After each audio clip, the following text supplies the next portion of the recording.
Welcome to Best Life Ever, the podcast with your hosts, time and energy coaches, Kimi and Pua. Here at Best Life Ever, we are on a mission to expand the way people think, work, and live in today's modern world.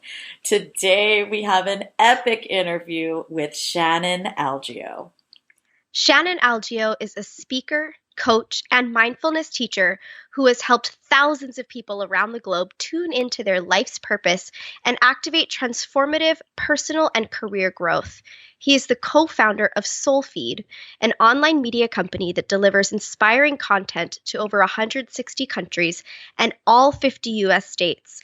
And he interviews inspirational leaders like Deepak Chopra, Marianne Williamson, Gabby Bernstein, and more. Shannon was named one of the nicest instructors in New York City by RateYourBurn for his work as a yoga teacher, and his coaching intuition has been called a gift to the wellbeing community. He leads corporate mindful programs for companies like the global nonprofit RED, founded by Bono, as well as several startup companies. In addition to giving talks for Lululemon and Wanderlust, Shannon was invited to speak at the United Nations for the Yoga and the UN Culture of Peace. If you want to spend some time with Shannon, he's leading a yoga workshop in Iceland on March 25th through 31st, 2018, called Raise Your Vibration Iceland Yoga Adventure. To find out more about this opportunity, visit bit.ly/yoga Iceland. You guys are going to love this interview. So without further ado, here's Shannon Algeo. Shannon Algeo, welcome to Best Life Ever, the podcast. We are so excited to have a real life unicorn on our podcast. Welcome. Yay. I'm so excited to be here talking to you guys. Thank you for having me on the show. And yeah, I feel like a real life unicorn right now, talking to real life unicorns. So it should be a pretty magical conversation. Absolutely. Well, we are, I have to say we're so grateful. The first thing that I want to just dive into right away is the fact that we are so deeply grateful for you. You have been, you've created something that has been truly rewiring our neural pathways. And that is the Grateful Unicorn Gratitude Group, the 100 Days of Gratitude. And I think I'm on day 23 right now. And this daily practice has completely transformed my life. And I do not say that lightly. Like, it's just changed the way that I think and view the world. And we would love to kick things off by just having you share a little bit about where the idea came from. We've been sharing about this with our community, so they're familiar with this, but just give us a little bit of background and how this came to be. Yeah, it's a really great question. I have been going through a pretty big life transition recently, and I had a gratitude practice like way back before the podcast started, before my podcast SoulFeed started, and before it might have even been before I was coaching. And I was living in New York City. I was teaching yoga, and my friend Alexa Salvaggio, amazing yoga teacher, soon to be author, she added me to a list on her like, it wasn't an email list. It was just like an email that she would send out every night. And it was a list of gratitude.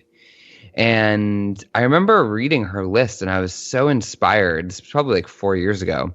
I was so inspired by what she was sharing and what she was grateful for. I was like, wait, I didn't know you could be grateful for that. Like, that was like a tough situation she was going through. I think she might have even been going through a breakup at the time. I was like, wow, gratitude isn't just about being positive and putting a positive spin on everything. It's like being grateful for whatever shows up in your life and recognizing how something tough might actually be teaching you a lesson, or you might be going through a hard time and you're grateful that a family member showed up for you. Like, gratitude is really about acknowledging the simple abundance that already exists in our lives. So anyway, fast forward to now, I'm going through a breakup, and I'm moving and I'm in Los Angeles and I'm new to this city. And I realized that in my brain, I was very easily defaulting to scarcity. Like, I am not enough. I don't have enough. Like, everything's falling apart. I was kind of going to this negative space in my brain. And I know from my past experience and practice that I needed to get into a gratitude practice of recognizing, daily practicing, like acknowledging the abundance that already exists in my life. Because what a tragedy to not acknowledge the abundance that's already there and to only focus on what's not there. Like, that's just a tragedy to me. So then, I had this idea. I was like, I should really do a gratitude group. It kind of just came to me, and then I ignored it. And then I hopped on the phone with a coaching client, and she was in a really, really like lack space. And in the coaching session, we really worked on shifting her into acknowledging how the issue that she was going through was actually the catalyst that was leading her to get where she wanted to go. And I was like, you know what? I said to her on the phone, I said, I'm going to start a gratitude group on Facebook, and we can hold each other accountable. At that time, I was like, well, there'll be me in it and you. But because I kind of said that out loud to her, and then I hopped on a coaching call with another client who was going through some scarcity stuff, and I was like, okay, there's some kind of scarcity consciousness happening right now. And I think there's more people out there who would benefit from this practice. So I was just like, 100 days of gratitude. And I was like, I don't just want this to be like, just for anyone. I want this to be for unicorns, people who want to like really create shifts in their lives and really get into a grateful space, who are really like mystical light workers who believe in the magic. And yeah, that's how the group started. And I was like, okay, we're all grateful unicorns, and we're all going to do 100 days of gratitude. And anyone can come in. Like, Kimmy, you're on day 23. I think I'm on day 20 today. But there are people coming in who are just starting their day 1. So it's like anyone can start where they're at. And that's what I'm really excited to see this like continue beyond my 100 days, to see people like just getting started whenever they join. Beautiful. I love that. This is such a magical group, and you have somehow created this safe, non-judgmental, open, expansive community it's on freaking Facebook. Like that, when you think about Facebook, you're not necessarily thinking magic and expansive, although, it can be whatever you want it to be. But I just think it's such an amazing feat what you've done. And from 2 members to 700 something, right? It's at 700 the last time I looked.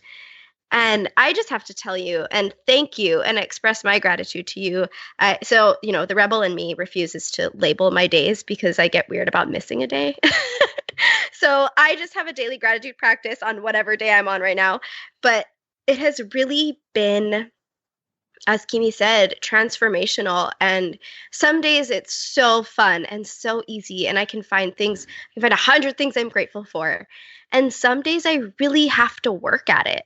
And just the practice alone of being in a little bit of a darker place and still being able to find the light and identify things that we're grateful for is such an incredible tool. Because you think about the alternative, right? Like maybe you could just drink a bottle of liquor, or, dive into drugs. Like those are alternatives that people turn to when they feel stuck and dark. And this is such a bright, beautiful practice. And I just thank you so, so much. The things that people have shared are so inspirational, and it's just a great place.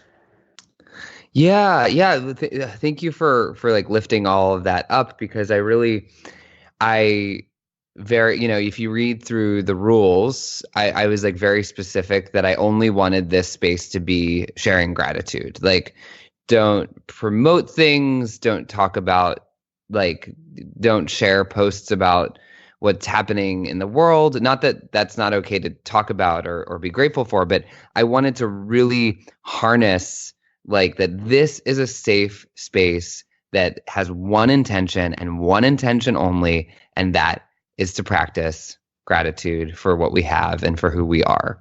And I've really been, the gratitude and vulnerability are two practices that go hand in hand for me. Like when I write down something that I'm grateful for, there's a vulnerability to it. There's sharing aspects of my life that I don't really share in many other places, because it's just honestly like, hey, this is what I'm grateful for. This is what's happening in my life. And Right. I've been really blown away by how people have shown up vulnerably and been, hey, I'm grateful for the resistance that I have to doing this at all, but I'm here doing this anyway.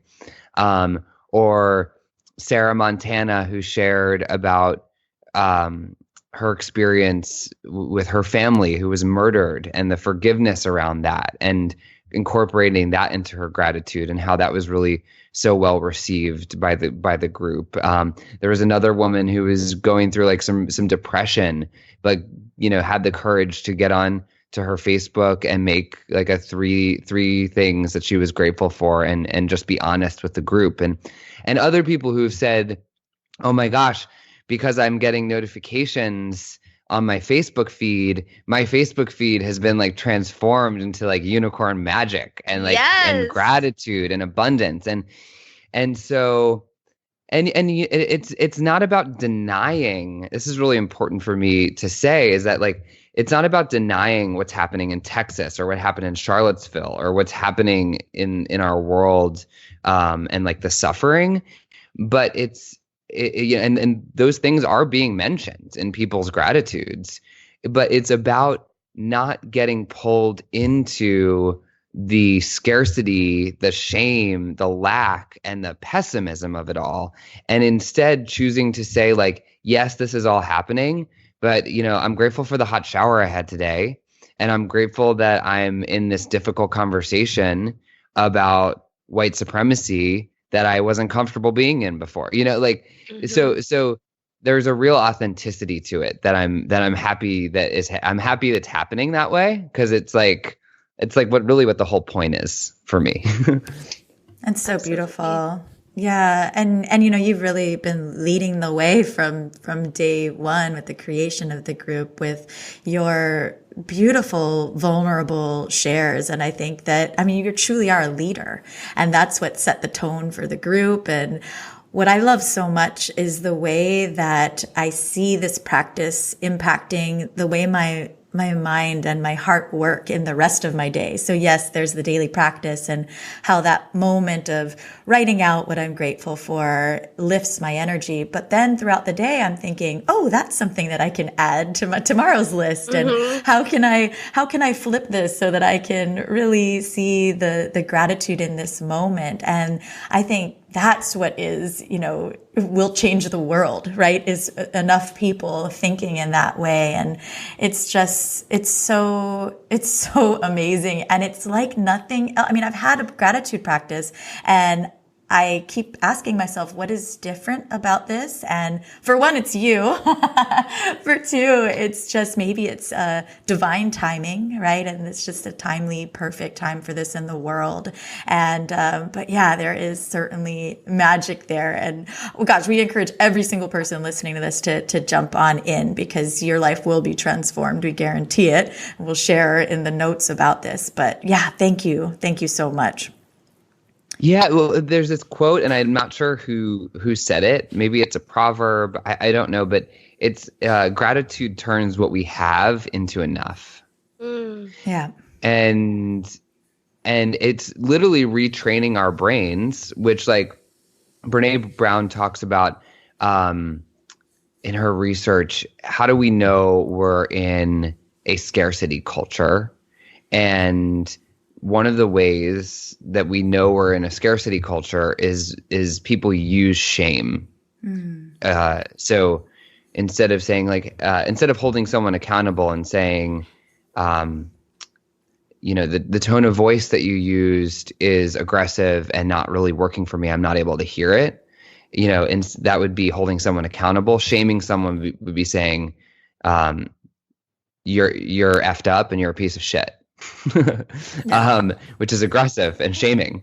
And so guilt is about behavior. People will feel guilt when they want to change their behavior, or they notice that something they did wasn't in alignment with their highest good. Shame is about a belief that it's actually not about the behavior, but it's a belief that I am fundamentally broken, bad, wrong, or not worthy of love and belonging. And so it's not mirrored to us in our culture to be grateful and to be enough. I mean, even the way that our capitalism is set up is like we want to buy more, we want to make more money, we want to like get more, so that we can feel like we're enough, so that we can fill ourselves up. So the practice of gratitude is turning what we have into enough, turning who I am already enough. And that's such a counterculture movement. That's why it's unicorns. Unicorns Yes. are special creatures of mysticism and magic and fun. And to see people sharing gratitude with one another, when we interviewed Marianne Williamson on SoulFeed, she said, from A Course in Miracles, an idea is stronger when it is shared. So these gratitudes are stronger when they're shared. It has an energy to it. And like Pua, you were saying, I think I saw last night the group hit 777 members, 777, which is a numerology, a blessing. Mm-hmm. So it's there's magic happening, and I'm excited to see the group continue to grow. But I'm also not attached to the growth of it because it's already such a beautiful thing as it is right now. I'm grateful for what it is. Gosh, yes. That is totally, like everything you just said, yes, times a million. We are grateful unicorns for this space. And I think this is a great segue into a chat about abundance and enoughness. And we were so, again, grateful to jump on a coaching call with you a couple of weeks ago. And we talked a lot about the idea of abundance and, creating your own value and your own wealth and just believing in what you already have being enough. And I think this is such a cool time for this conversation. Well, and I am in the middle of rereading the Busting Loose from the Money Game book. And I have to say, the first time I read it, I was like, what the actual F is this talking about? It was one of those, like, I'm confused. I don't even get it. And now listening to it after our call with you, and, we have another friend who is really good at explaining this. And I think you are very much aligned with the ideas in this book. If you can share with us and our listeners a little bit about your view on abundance and what you might share with someone who is in transition. A lot of our listeners are experiencing transition. And, they may be in a place of fear. Am I going to make enough money? Am I going to be able to provide for my family? Am I doing what I really love? And those things, which are, legitimate fears in the society that we live in now. But you did such a beautiful job of explaining your theories and your ideas around this topic. Sorry, that wasn't really in a question form, but yeah, no, I hear the question. I heard your question, and I think there's a lot of people, especially in like the personal development, spirituality, light worker, healer grouping that struggle with worthiness and with receiving money. And I speak from my own experience and my own efforts to heal this thing around money. And I think one of the reasons that we have a problem with money is that it's kind of been in the wrong hands. that money has been used to make things accessible to some people while making things inaccessible to others. And so we associate money and having a wealth and abundance of money with greed and with misuse and with losing, connection to spirit and to doing good work in the world. And I think it does us a really big disservice to buy into that philosophy that money is greed and money is harming the world, because I think money is empty and meaningless. It's what, like a number on a screen that gets agreed upon, or paper that's just paper. We attribute value to money, and it's energy. It's like I could offer my coaching services in exchange for groceries, or I could offer my coaching services in exchange for money. Ultimately, the money that I receive from coaching services, I do buy food with, which allows me to eat, which allows me to have energy, which allows me to show up and do my work. So, energy or money is energy, and energy can be neither created nor destroyed. It can just be transferred and moved. And so I think it's, of course it's important to save or invest in things that you believe in. But it's also important for money to move, for me to invest in the work of others, to receive healing from other healers so that I can be healed and receive good energy from a healer, and then that can allow me to do my healing work to an entirely new level. So, if we want to amplify our abundance, we have to really be willing to look at, why am I not allowing myself to receive this thing called money that isn't even real, but would allow me to be fully supported and take my work and my life to the next level. Like if money is not coming to us, it could be systemic oppression, and that certain people are not given access to the resources that would allow them to make money. And it's important that we really look at that and look at the ways that the system is not serving the whole, but it's also important that we look within ourselves and look at the limiting beliefs that exist that may also be blocking that money from coming in. And I think, I talk to people in the social justice world who say it's not just about changing your mindset, because if you change your mindset, there are people who don't have access still. And I talk to people in the personal development world who are saying, well, that's poverty consciousness, and we need to be tapping into our mindset and changing the way we look at it. And I kind of stand in the middle and look at these communities that surround me, and I say, well, who's right? And I believe that we need to be looking at both. We need to be looking at systemic oppression around money and greed, and we need to be shifting that so that the system serves the whole. And we need to be looking into our own hearts and our own minds and looking at the ways that I don't think I'm worthy of receiving money, so I'm blocking it day in and day out. And if we do both of those things, I think we as healers can receive the money that we need to support ourselves and to invest in supporting and healing the whole and showing up for people in a way that, I can't show up for someone or anyone if I am not taken care of in my body, in my home, in what I'm eating, and how I'm loving and taking care of myself.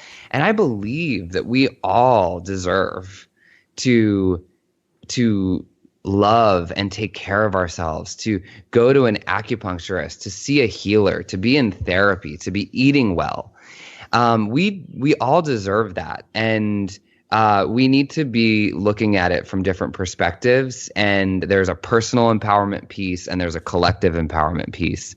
And I definitely don't have all the answers, but those are the two conversations that I want to make sure I'm in both. Wow. Yes. Love that. Love that so much. I think I always think about Nancy Levin's work, that book that she wrote called Worthy, where she says that, just our net worth is always a reflection of our self-worth.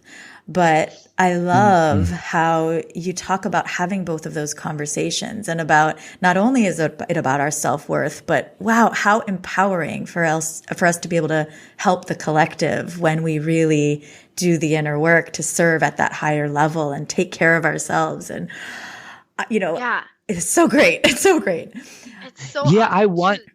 Sorry, go ahead. Yeah. Oh, well, I was just going to say one thing is I want, if good people are doing good work that's healing the trauma that exists in our humanity, the fear, the separation, the trauma, if good people, if healers are doing good work, I want Kimmy and Pua to get rich. I want you guys to have the resources to invest in the greater healing of yourselves and of others. I want me to have wealth and power and access because I know that we're going to do really good work with this, with that kind of resource at our back. So it's like realizing that, if you're blocking money from you, then you must kind of believe that if you get money, then you're going to be an asshole with it. Right. But if you got money and you were going to be a unicorn with it and use it for healing, then let it in, receive it. For sure. And it's so refreshing to hear and this is kind of what I was talking about the way that I love how you talk about this, because there's that extreme school of thought that, money isn't real, it doesn't exist, ignore it, don't check your bank account, which I see, I totally understand the value of that thought process and the theories behind it. But it is so difficult for people to grasp that because it is so extreme and goes against everything we've been raised to understand about what money is. The way that you describe the fluidity and the nature of money as an energy that needs to move, that is tangible, that people can wrap their minds around. And it's okay to be rich. It is awesome to be rich. Money will bring opportunity, and that is exciting. And I agree that people somehow associate being rich to being an asshole. And that just doesn't have to be true. And we hope that this message reaches audiences that allow that message to resonate and really create the value that will bring the abundance into the people who really need it to serve. We are with you 100%. Unicorn world domination. Yes. Yes. Unicorn world domination. Yes. Yeah. And if we want to feed others, we have to be fed. We have to feed ourselves. We have to love ourselves enough so that there's love in our own vessels, and then we are overflowing with that love, and we have that love to share and give to others, and that's so healing. And one of the ways that we exchange energy is through money. One of the ways that I have access to food is through money, and access to healing is through money, access to personal development. So to deny the system of money is I don't think it's empowering if you're in this world. If you're in this world the way that the world is right now, money is part of the exchange. If we want to shift our relationship with money and how we exchange it, I think that's a really cool conversation to be in. But it's kind of we have to work with where we're at right now and not sell ourselves short and not have access to resources that would allow us to have the power to change the system if we want to change it. Right. Wow. We loved that episode that you did in the SoulFeed podcast about being financially lit. Do you remember that one? Yes. Yeah. In fact, I think that was the episode that I reached out to you after and kind of started our relationship, because you speak so beautifully about this topic, and just to kind of a perfect segue to talk about the SoulFeed podcast. Can you share a little bit about how SoulFeed came to be and how that started for you and Alex? And gosh, you guys have interviewed the most amazing people, and it's grown to such reach a large audience, and we'd love to hear about your podcasting journey. Yeah. So I was living in New York City. I had just left my job at Lululemon in Lincoln Square, near Lincoln Center in New York, where I worked for 2.5 years. Um, Lululemon trained me to be a vision and goals coach, and I did vision and goal coaching for employees and ambassadors and company trainings. Went through the Landmark Forum, and when I left Lululemon, I had started my own coaching practice, and I was teaching yoga, and I was doing group coaching for actors, life and career coaching in New York City. And this guy, Alex Kipp, reached out to me and he was like, "Hey man, I think I want to be a coach. Could we go to coffee? And I just want to like hear about what you're doing and how you're doing it."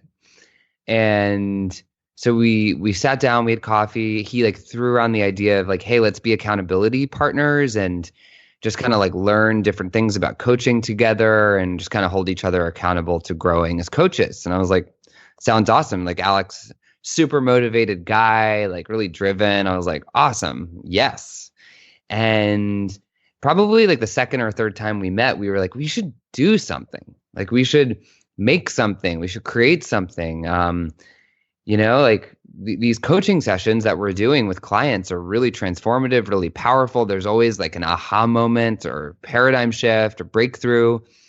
And how cool would it be if people could hear that? Like they could witness someone going through this kind of shift. And so we were like, yeah, we should record these conversations. Maybe we should do a YouTube show. Maybe we should do a podcast. And we're like, well, what are podcasts? Like, how do you even do that? So originally we were going to call our show The Soul Workout, and we were going to give like an exercise of the week to work out your soul. And eventually we were like, no, that sounds kind of cheesy. Like, what if we do, how about SoulFeed? Like it's a show to feed your soul. And we both were like, yeah, SoulFeed. It's kind of like your news feed. It's sort of like BuzzFeed. It's SoulFeed. So we went with SoulFeed, and as we were learning about podcasting, one of the things that we learned was if we interviewed people, they would share our podcast with their audience, and then we would share the podcast with our growing subscribers and audience, and we could sort of like create a movement of momentum and really kind of bring people into listening to the show. And then we kind of realized, well, wait, we love interviewing people. Like it's really fun to talk to Marianne Williamson, Deepak Chopra, the SoulFeed became, and what it is now is we do a new episode every Monday, and it's either Alex interviewing someone, or it's me interviewing someone, or it might be both of us interviewing someone. Or like about 2 times a month, Alex and I will individually do our own kind of like inspirational talk, Dharma talk, just speaking on any topic that really speaks to us. And yeah, we are, one of the top 100, oftentimes top 50 self-help podcasts on iTunes. And we've been able to reach, 100, there's been 1.3 million downloads so far. And yeah, we've just been able to connect with people all over the world. It's so much more than I think either of us ever imagined it becoming. And it's been a beautiful, beautiful realization for me to realize like the power of the vibration of my voice, the power that we have when we share ideas and energy, and how intimate it is to have someone listen to me speak and share authentically who I am and what I believe in. And it's created such a community of soul warriors that has really been a blessing and a surprise. Beautiful. Awesome. So inspiring. Seriously, and what a cool story. I mean, if there's any, if someone's out there and they're like, I really want to reach out to this person, but I'm just not really sure if my message will be received right or how to do it. Like, this started over someone reaching out to you to have coffee. That's amazing. Mm-hmm. Yeah. Right? Like, there's so much, I mean, we go through this all the time. There's so much fear in the potential of rejection that we may actually miss out on the most incredible opportunities. Yes. So yes. Thanks for that. Yes. That's awesome. My heart was pounding when I asked Sean Korn. We were at the Omega Institute. I was doing her off the mat into the world yoga leadership training that she does with Hala Corey and Suzanne Sterling. Mm-hmm. And my heart was pounding in the dining hall of the Omega Institute when I asked Sean if she would come on our podcast, the podcast that didn't even exist yet. And now Sean is my friend. Aww. And now Sean is like a mama teacher figure to me, mentor, like such a special person in my life. You know, we got to get over ourselves. Mm-hmm. We don't know what's on the other side of that fear, but there's a lot of magic. That's for sure. Seriously. Well, thank you for that lesson. It's something we needed to hear today, I'm sure. And Brene Brown, if you're listening, we're excited to hear you on the SoulFeed podcast in the near future. Yes. Yes, well, calling it in. Right? I mean, we know you're listening, girl. It's just gonna happen. Yay. Well, we would love to hear about some of the amazing things that you have coming up. And we were talking before this, you have lots of excitement happening in the next few months. So anything that you're inspired to share with our listeners, definitely feel free. Yay. Thank you guys. Well, I would love everyone to get into the practice of gratitude with us. And it's a closed group on Facebook, but you can request to join. You can just search 100 Days of Gratitude. You can also go to bit.ly/grateful unicorn. And that will just put you right into the Facebook group. Also in September, I don't have the exact launch date, but at some date in September, we've been working on this for a while, so this is really exciting. My online yoga and meditation platform that I'm doing, starting with two other teachers, Alexis Algeo and Jessie Barr, two amazing teachers. We are launching, it's called awaken.yoga, and the website is awaken.yoga. And we're going to be offering... That's awesome. Yeah, awaken.yoga. Our logo is so beautiful. Our videos are being finished right now. And everyone will have access to a 15-day trial, or it's possibly also that we'll have a 30-day trial available. And there are yoga classes and meditations anywhere from 5 minutes to 90 minutes. Different styles, spiritual truths. There are also going to be talks on there as well. And yeah, it's a monthly membership based platform that's like super affordable, and where we can offer classes to anyone if you're at work, if you're on vacation.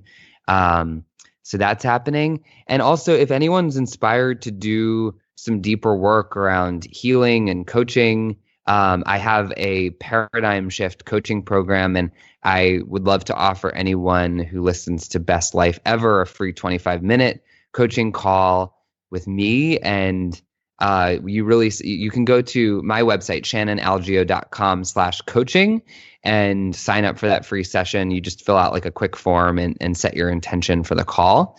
And I'd be more than happy to connect with your listeners and anyone who's inspired to do some coaching.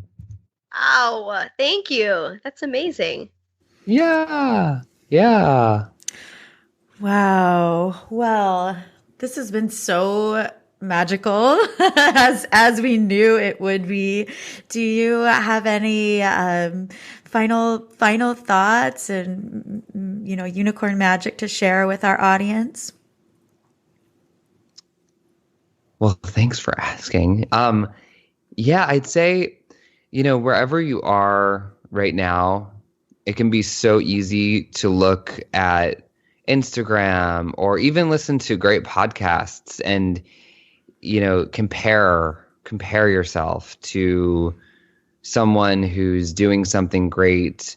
And it's interesting when we see these great people, these Marianne Williamsons, these Sean Corns, Elena Browers, Kimmy and Puas, who are doing great work. And it's really easy for us to go to this place of like, well, I could never do that. Or, they're further along than me, or I'm not ready. That was a big one. If we waited until we were ready to do SoulFeed would not exist. Begin before you are ready, and you'll surprise yourself about how ready you actually are. And don't compare if it's bringing you down.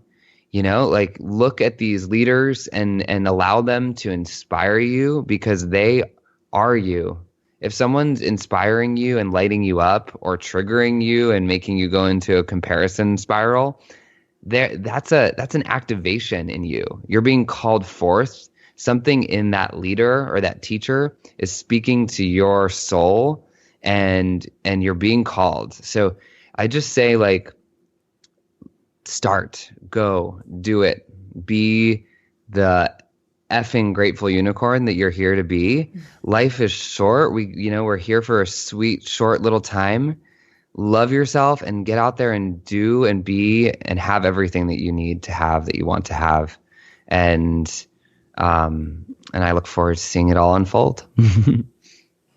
Amen. Wow. So perfect. I have tears in my eyes from that. Thank you, so Shannon. much. We love you. Oh, I love you guys. Thank you for the work that you're doing and how you're stepping out as leaders and what you're creating through Best Life Ever. And I like that. I like that too. Best Light Ever. It's kind of same thing, right? Yeah. Same thing. And through BLE Buzz and your membership program and what you're offering to people and your corporate trainings and just the light that you bring, like you guys lift me up in your enthusiasm and your joy and your passion. So thank you for everything you're doing too. Thank you. Oh, thank you. We'll talk to you soon, Shannon. Chat soon.